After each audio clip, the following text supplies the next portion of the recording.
Good morning, students. In today's class, we'll take the second part of the yesterday's story, and the title is The Black Aeroplane. In the story, the writer himself narrates the story for us, and he says that it was a starry night, means the clear night. There's no single patch of cloud on the sky, and the writer was flying his old Dakota aeroplane. Its name is Dakota DS 088. He was right now in the story, he was flying over France and he was going to England, his place. He wanted to spend his holiday there with his family. So it was a very wonderful idea in his mind. So, having that, he was moving to that place. It was an easy journey and he was feeling very happy. In the first paragraph, you can see this. And he was very happy because he was the only fellow at that night. He could see the sleeping countryside from that height. And what did he say in the next paragraph? I should call Paris control room, I thought, as I looked down past the nose of the aeroplane. I saw the lights of a big city in front of me, and he switched on the radio and said, Paris control room, Dakota DS 088 here. Can you hear me? I am on my way to England. Means definitely he was going to England. So the voice from the radio answered him immediately that yes, they can hear him. And he ought to turn 12-degree west now. So then he had to turn 12-degree, and he checked the map and the compass, prismatic compass, and switched over to his second and the last fuel tank and turned the Dakota 12-degree west as it was directed. And this is a very happy feeling in his mind, but nobody knows what is going to happen in future. So he thought to himself, I'll be in time for breakfast. Means he will be in time, he will be having his breakfast with his family in time. A good big English breakfast, and everything was going well till now. It was a very smooth journey, it was a very easy journey. And Paris was just hardly 150 kilometer just behind him. And when he saw the clouds, storm clouds, now the twist in the story, they were huge.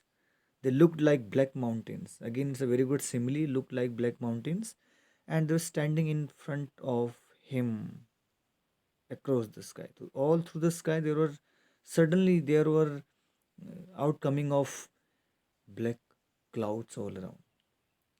And he decided, I ought to go back to Paris. And he decided to go back to Paris. He thought, but he wanted to get home. He wanted to go home as well because homesickness, it's again a prime thing. So he wanted that breakfast with his family. So there are two mixed feelings. One is for saving his life to go back to Paris, and one was to go to England to his family. And I will take the risk. It's a very important line again. Like in yesterday's stories, we saw that the bird took the risk. He jumped from the edge of the rock and he could win his that journey, the triumph over his fear. So again, similarly, he says it will not be good to go back, and he decided to take risk. The risk of going through those clouds and going to England. Inside the clouds, everything was suddenly black. It was impossible to see anything outside the aeroplane. The old aeroplane jumped and twisted in the air. And he looked at the compass, means the thing, the device that tells you direction where the north is. It was even dead, means it was not functioning. The compass was turning round and round and round. It was almost dead. It would not work. And then he tried the radio. It was even not working. So the compass, the radio, and other instruments in his aeroplane all were failed. And you must remember it. He was caught in the dark storm clouds. Now, when you are surrounded by dark storm clouds, you can understand that you will not be able to see anything. Nothing will be visible for you. So, and it had no now in the black clouds quite near it was his even his light of his plane was now went off. So now you can understand what sort of horrible situation must be there. Okay, so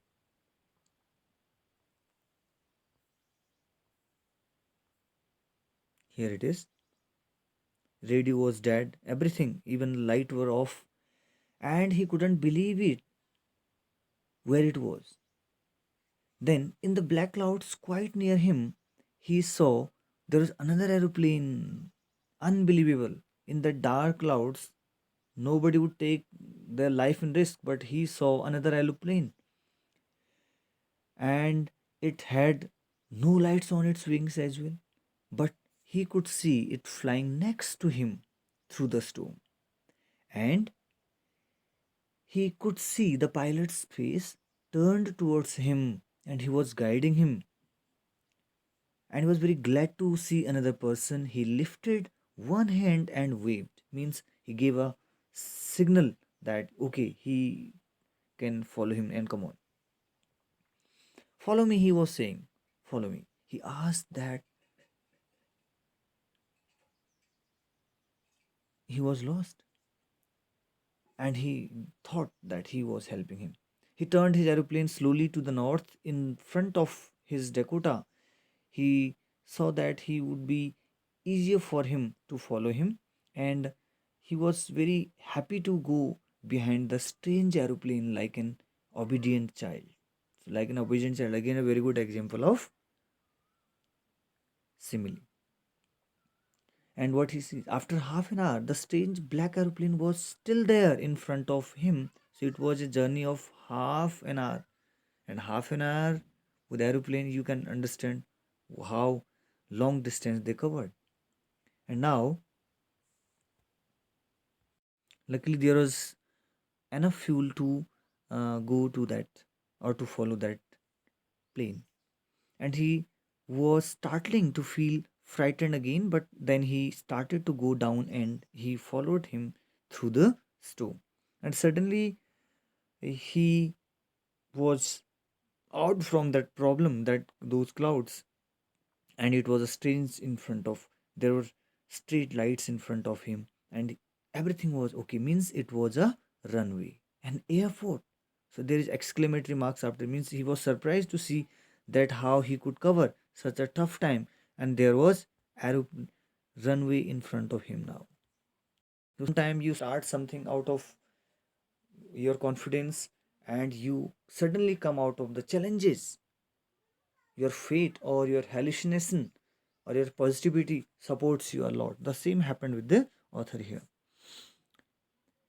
And he turned roundabout to see his friend in that black aeroplane, but the sky was all clear. There was no aeroplane. Means only his Dakota was there, but he could not see the second one. Which one? The person, the aeroplane that guided him. And he said he couldn't see anything there. And he landed, and he was not sorry to walk away from the old Dakota near the control tower.